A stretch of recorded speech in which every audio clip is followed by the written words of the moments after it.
పాలమూరు రంగారెడ్డి ఎత్తిపోతల పథకంపై కాంగ్రెస్ బీఆర్ఎస్ పార్టీలు మాటల గారడీ చేస్తున్నాయని బీజేపీ జాతీయ ఉపాధ్యక్షురాలు ఎంపీ డీకే అరుణ విమర్శించారు. పాలమూరు జిల్లా ప్రాజెక్టులను రెండు పార్టీలు రాజకీయ లబ్ధి కోసం వాడుకుంటున్నాయని మండిపడ్డారు. పవర్ పాయింట్ ప్రెజెంటేషన్స్తో ఊదరగొడుతున్నారని దుయ్యబట్టారు. దివంగత సీఎం వైఎస్ రాజశేఖర రెడ్డి రైతు ప్రయోజనాల కోసం చేపట్టిన ప్రాజెక్టును పూర్తి చేయడంలో బీఆర్ఎస్ కాంగ్రెస్ పార్టీలు విఫలం అయ్యాయి అంటున్న డీకే అరుణతో మా ప్రతినిధి విజయభాస్కర్ మాట్లాడారు. రాష్ట్ర రాజకీయాలు ఇప్పుడు అన్నీ కూడా పాలమూరు రంగారెడ్డి ఎత్తిపోతల పథకం వైపే చూస్తున్నాయి. ముఖ్యంగా పాలమూరు జిల్లాలో ఉండేటువంటి ఈ యొక్క ప్రాజెక్టు పైన ఇటు బీఆర్ఎస్ కానీ కాంగ్రెస్ ఒకరిపైన ఒకరు ఆరోపణలు చేసుకోవడం, పవర్ పాయింట్ ప్రజెంటేషన్లు ఇస్తూ ఈ యొక్క వేడి రేకిస్తున్నటువంటి నేపథ్యంలో ప్రస్తుతం మనకు బీజేపీకి సంబంధించినటువంటి ఎంపీ డీకే అరుణ గారు మనకు అందుబాటులో ఉన్నారు. చెప్పండి మేడం, పాలమూరు రంగారెడ్డి ఎత్తిపోతలకు సంబంధించినట్టు గత కొంతకాలంగా ఇటు బీఆర్ఎస్ కానీ కాంగ్రెస్ వైపులో వస్తున్నటువంటి ఆరోపణలు, ప్రత్యారోపణలు అసెంబ్లీ వేదికగా వాళ్ళు పవర్ పాయింట్ ప్రజెంట్ చేయడం, ఈరోజు తెలంగాణ భవన్లో బీఆర్ఎస్ కూడా ఆ రకమైన ప్రజెంట్. అసలు వాస్తవంగా ఏం జరుగుతుంది, వాళ్ళు ఏం చేస్తున్నారు? వాస్తవంగా ఏం జరుగుతుందంటే వాళ్ళు పాలమూరుకి రావాలి ఇద్దరు కలిసి. బీఆర్ఎస్ వాళ్ళు కాంగ్రెస్ వాళ్ళు వస్తే వాళ్ళతో పాటు మనం కూడా ఉంటే వాళ్ళు ఏం చేసినో మనం ఒకసారి మాట్లాడడానికి ఉంటుంది.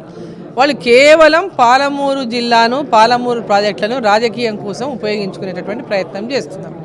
గతంలో కూడా కేసీఆర్ గారు ఉద్యమ సమయంలో పాలమూరు జిల్లా గురించి, పాలమూరు జిల్లా నీళ్లు, కృష్ణా నీళ్లు, వాటిని అన్యాయం జరుగుతుంది, పాలమూరుకు వస్తలేవు, వేరే వాళ్ళు తీసుకుపోతున్నారని పెద్ద ఎత్తున ఆనాడు తెలంగాణ ఉద్యమంలో పీక్ ఆర్డీఎస్, ముఖ్యంగా ఆర్డీఎస్ మీదనే ఎక్కువ నడిచింది చర్చ.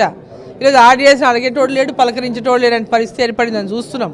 అప్పుడు టీఆర్ఎస్ పనిచేయలేదు, వచ్చింది. ఇప్పుడు టీఆర్ఎస్ మాట్లాడతలేదు, కాంగ్రెస్ మాట్లాడతలేదు ఆర్డీఎస్ గురించి. ఆ సమయంలో రాజశేఖర రెడ్డి గారు పాలమూరు జిల్లా ప్రాజెక్టులకు అవసరాన్ని గుర్తించారు. అధికారంలోకి వచ్చిన వెంబడే మహబూబ్నగర్ జిల్లాల ప్రాజెక్టుల గురించి ప్రాధాన్యత ఇచ్చి ప్రాజెక్టులను టేకప్ చేసిండు.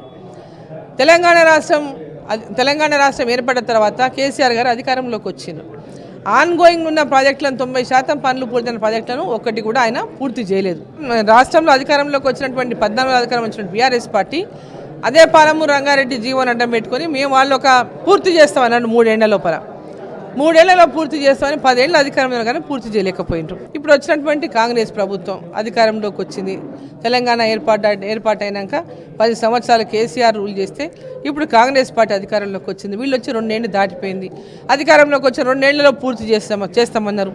వీళ్ళు చేయలేదు ఇప్పటిదాకా, వీళ్ళు చేయలేకపోయినారు ఇప్పటిదాకా.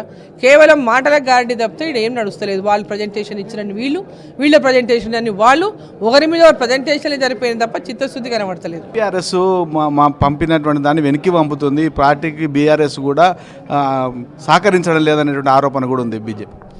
ఇప్పుడు బీఆర్ఎస్ పార్టీ గతంలో ఒక్క డిపిఆర్ చేయలేదు. అటు కాళేశ్వరం కానీ, ఇటు పాలమూరు రంగారెడ్డి కానీ. పాలమూరు రంగారెడ్డికి అయితే అనేక డిపిఆర్లు పంపించింది. ప్రాజెక్ట్ రిపోర్ట్ అంటే ఒకటి ఉంటుంది, ఏమన్నా దాన్ని కరెక్షన్ చేసుకునేది ఉంటే మళ్ళీ కరెక్షన్ చేసుకుంటారు. మరి అనేక డిపిఆర్ల మీద డిపిఆర్లు, అది ఏ డిపిఆర్ కరెక్టో ఎవరు కూడా చెప్పినటువంటి పరిస్థితిలో డిపిఆర్లు వెనక్కి పంపింది అంటే నువ్వు డిపిఆర్లు 1, 2, 3, 4 కాదు, అడ్డగోలుగా డిపిఆర్లు పంపితే ఏది చేయాలయ్యా బాబు? కరెక్ట్ డిపిఆర్ పంపి నువ్వు పంపిన డిపిఆర్లో ఏవి సరిగ్గా లేవని వెనక్కి పంపితే వీళ్ళు సరిచేసి పంపకపోవడం వీళ్ళ చేతగాంతనమా, లేకుంటే కేంద్ర ప్రభుత్వం ఏమైనా దాంట్లో నేరం ఉందా?